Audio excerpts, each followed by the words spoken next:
Part 1. The Setting and My Role. The world was a constant downpour. The rain, a ceaseless curtain of gray, had been my constant companion for the past month. It soaked into my clothes and turned the path to the rice paddy into a river of mud. I was a ghost in my own village, which had been swallowed by the war, leaving only echoes of a life I could no longer remember. I was a medic, not by choice, but by necessity. My hands, once nimble with a needle and thread, now bandaged wounds and administered crude herbal remedies. My patients were the broken, a young boy with shrapnel in his leg, a grandmother whose home had been destroyed, a soldier from the north with a fever that burned like a fire inside him. Part 2. The Unexpected Arrival.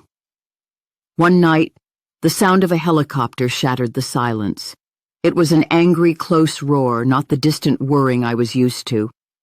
A flare shot into the sky, illuminating the world in a brief, blinding flash.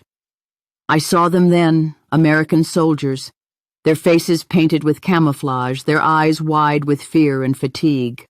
They were strangers in my land, and I was a stranger to them.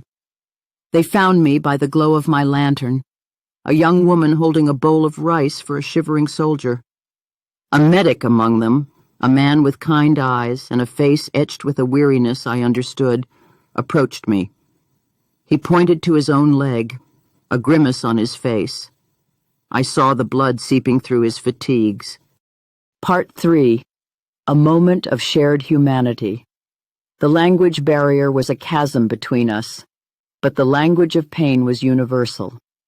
Without a word, I gestured for him to sit.